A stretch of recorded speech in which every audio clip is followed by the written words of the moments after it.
Oi, caso você discorde de algo, assista ao vídeo primeiro antes de comentar, por gentileza.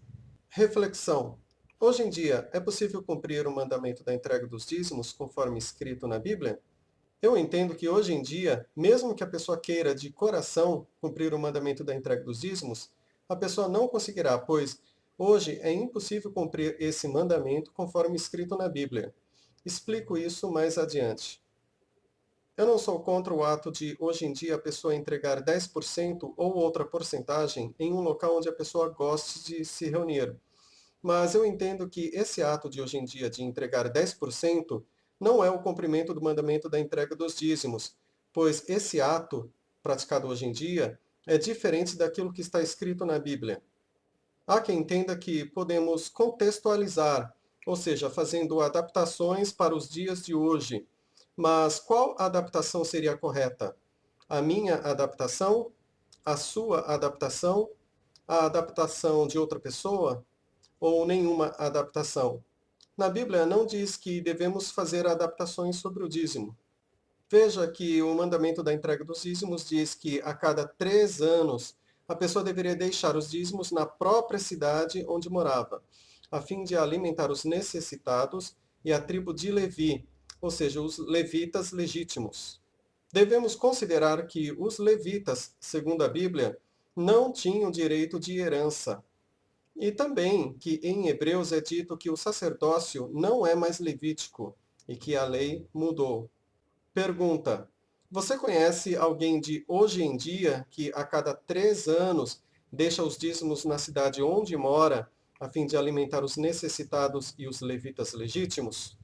Devemos considerar que a lei mudou e que o sacerdócio não é mais levítico. E a Bíblia não fala sobre a existência de novos levitas. E com relação aos necessitados, o apóstolo Paulo ensinou a fazer coletas, sem porcentagem específica. Ou seja, é diferente do dízimo, porque o dízimo é porcentagem específica. O apóstolo Paulo fala das coletas dizendo que cada um contribuísse segundo o proposto no coração, pois Deus ama quem dá com alegria. O mandamento da entrega dos dízimos também diz que a pessoa deveria levar os dízimos até o lugar onde Deus havia colocado o seu nome. E esse lugar é Jerusalém. Ou seja, a pessoa deveria levar os dízimos até Jerusalém e depois deveria comer dos dízimos lá em Jerusalém, em uma festividade lá em Jerusalém. O mandamento diz que se a pessoa morasse longe de Jerusalém, então a pessoa deveria vender os dízimos, que eram dízimos de alimentos, animais ou plantas. A pessoa deveria vender os dízimos e pegar o dinheiro, e depois deveria viajar até Jerusalém com esse dinheiro. Quando a pessoa chegasse em Jerusalém, tal pessoa deveria usar esse dinheiro para comprar novamente os alimentos, a fim de entregar os dízimos em alimentos. E depois, em Jerusalém, a pessoa deveria comer desse dízimo em uma festividade. Pergunta: você conhece alguém que hoje em dia viaja até Jerusalém e entrega os dízimos lá em Jerusalém para comer dos dízimos em uma festividade lá em Jerusalém? Veja que em Malaquias 3, verso 10, é dito que a pessoa deveria entregar os dízimos na casa do tesouro. A casa do tesouro era um armazém que ficava no templo de Jerusalém. Pergunta: você conhece alguém que hoje em dia entrega os dízimos na casa do tesouro lá em Jerusalém? Devemos considerar que hoje não existe mais o templo de Jerusalém, não existe mais a casa do tesouro, pois foram destruídos pelo Império Romano. Mas Abraão não entregou os dízimos antes da lei de Moisés? Em Hebreus é dito que Abraão entregou os dízimos a Melquisedeque, mas devemos considerar que na Bíblia não existe nenhuma passagem dizendo que Abraão entregou os dízimos por ser mandamento, ou seja, não faz sentido propor o dízimo de Abraão, o qual não se diz que é mandamento, mas depois relacionar isso com Malaquias 3, verso 10, o qual com certeza é mandamento. Mas Jesus não ensinou a entregar os dízimos? Devemos considerar que Jesus disse aos fariseus que entregassem os dízimos das ervas, pois Jesus ainda vivia debaixo da antiga aliança. O Novo Testamento diz que a nova aliança passou a valer a partir da morte de Cristo. Considerando algumas passagens do Novo Testamento, entende-se que muitos dos mandamentos que eram da antiga aliança não são mais possíveis nem obrigatórios na nova aliança. Lembrando que outros mandamentos foram reensinados. Veja que em Atos 15 foi decidido que para os gentios, gentil significa não israelita. Ou seja, para os gentios, nada mais seria exigido, mas apenas o necessário: abster-se da comida sacrificada a ídolos, abster-se do sangue da carne estrangulada e abster-se dos pecados sexuais. Em Gálatas 3 é dito que a lei mosaica foi um pedagogo até Cristo. E com a vinda de Cristo, mais precisamente com a morte de Cristo, não estamos mais debaixo do pedagogo, ou seja, não estamos mais debaixo da lei da antiga aliança. Em Hebreus 7 é dito que houve mudança na lei.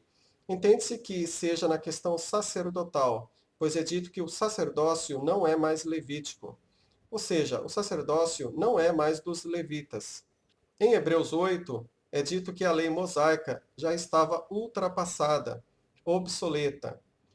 Mas Jesus disse que não veio destruir a lei mosaica, mas sim veio para completar. Mas como entender isso? Perceba que na antiga aliança, Deus havia dito que faria uma nova aliança. Ou seja, foi o próprio Deus quem faria uma nova aliança. Com isso, entende-se que, existindo uma nova aliança, percebe-se que não pode ser igual à antiga aliança. Ou seja, pelo menos algum elemento mudou. Entende-se que é por isso que em Hebreus é dito que a lei mudou, pois estava ultrapassada, obsoleta.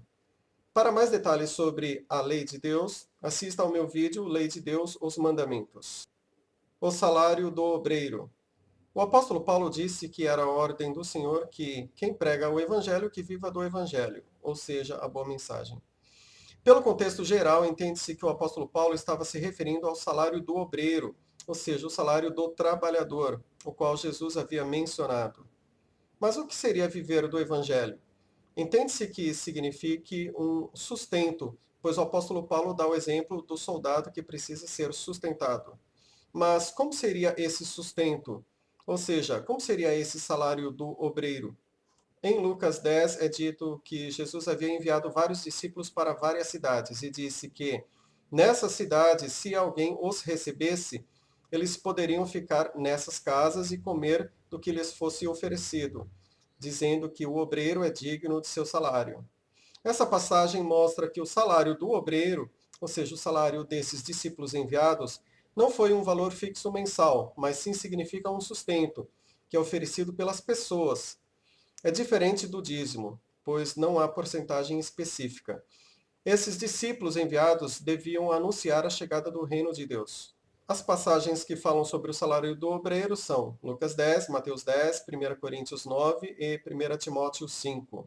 Mas quem tem o direito de receber o salário do obreiro?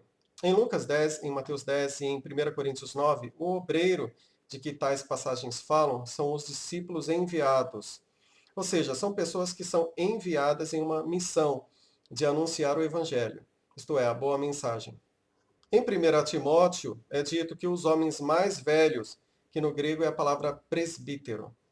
Então, com relação aos homens mais velhos, que lideram bem e que ensinam a palavra, eles têm direito ao salário do obreiro e diz que são dignos de duplo valor. Mas o que seria duplo valor? Seria um valor fixo mensal? A passagem não diz que se trata de um valor fixo mensal. Seria dinheiro, respeito ou outra coisa? A passagem não define isso. Outra pergunta é: esses homens mais velhos, ou seja, os presbíteros em grego, trata-se de homens que foram enviados em missão ou se trata de pessoas fixas em uma cidade? A passagem não define isso. O apóstolo Paulo não aceitou o sustento proveniente dos coríntios, mas aceitou o sustento proveniente de outras igrejas. Caso você queira esse estudo por escrito, acesse o meu site www.adorar.comunidades.net. Muito obrigado.